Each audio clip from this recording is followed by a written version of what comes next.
Ellen and I first met at a church picnic during Sunday school class. Her family had recently moved to our town and was in the process of joining our congregation. My mother, being an active member of the church's welcome committee, asked me to show Ellen around town and help her feel comfortable. She was incredibly attractive, standing at 165 centimeters tall, weighing about 125 pounds, with long brown hair and a beautiful face. From the moment I met her, I felt my heart race whenever I was near her. Despite her beauty, Ellen was always modest, typically dressing in layers of baggy clothing. It wasn't until one Saturday afternoon at our pool that I saw what she truly looked like. She had a great figure, but one thing became clear very early in our relationship. She was not going to be touched before marriage.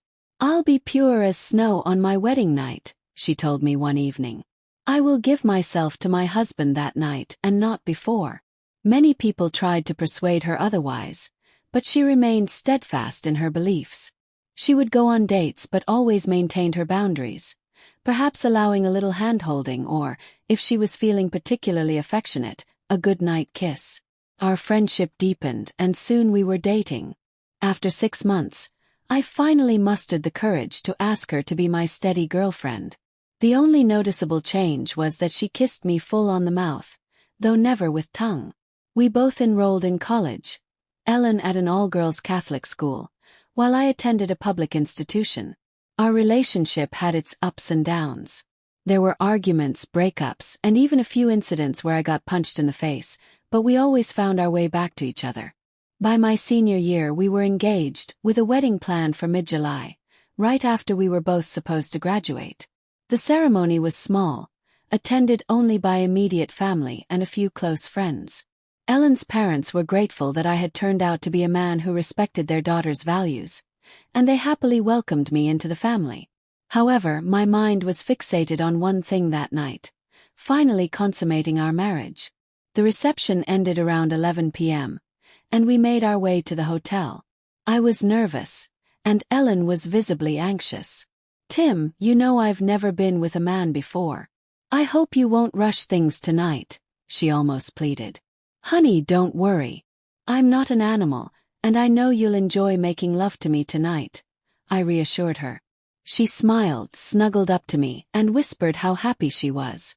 I carried her across the threshold, laid her down in the center of the room, and kissed her deeply.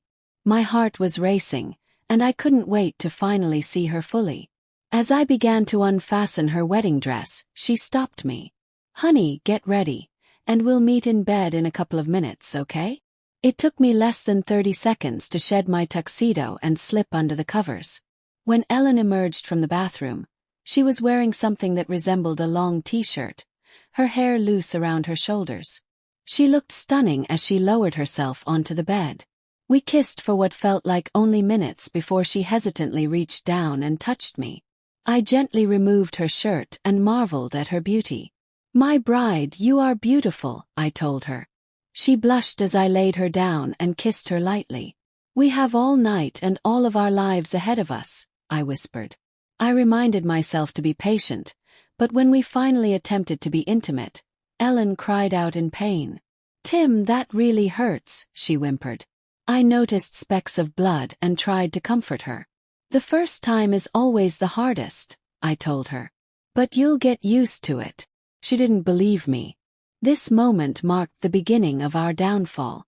Over the next 6 months, we tried to have sex a dozen times, but she always complained about the pain and would refuse to continue. Eventually, she made excuses to avoid trying altogether. Finally, after seeing a doctor and receiving a positive report that nothing was physically wrong, I suggested seeing a counselor. Ellen wanted to seek guidance from our church pastor, but I objected. "No way. He's probably never had sex. How is he going to help us?" I argued. Nevertheless, Ellen arranged an appointment. As I suspected, the pastor proved unhelpful, advising prayer and Bible study instead of practical solutions. After 2 sessions, I refused to continue. "That won't help us," I told Ellen. "We need to see a real counselor." "Well, it's helping me," she insisted. "And I'll keep going." Things only worsened from there. She no longer attempted to be intimate with me. Every Wednesday night, she would leave for private sessions with Pastor John, returning home glowing with enthusiasm about their discussions. Meanwhile, I stayed home watching TV and drinking beer. The 1-hour sessions stretched to 2. After 8 weeks of this, I grew suspicious. One night I followed her. She drove straight to the church, confirming her story. Still, I decided to eavesdrop. As I crept down the basement stairs, I overheard Pastor John's voice.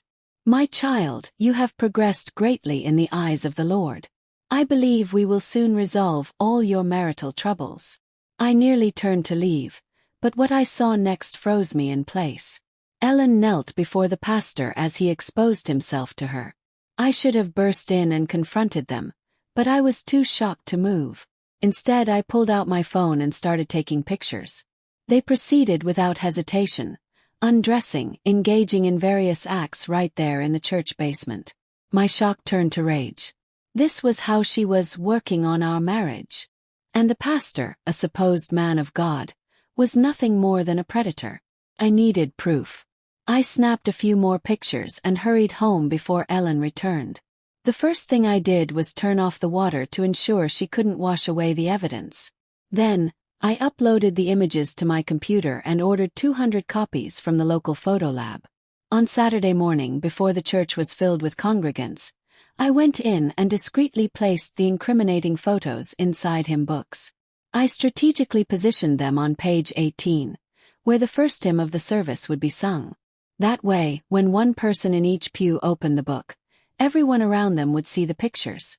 As the evening service began, the church was packed. Ellen and I sat in our usual spot.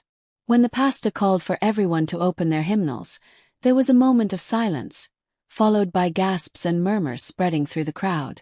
A woman screamed. A man stood up, demanding an explanation. The congregation was in uproar. Ellen turned to me, her face drained of color. "What did you do?" she whispered. I leaned in and whispered back, "What you sow, you reap." That evening my marriage ended. But at least for the first time in months I felt at peace.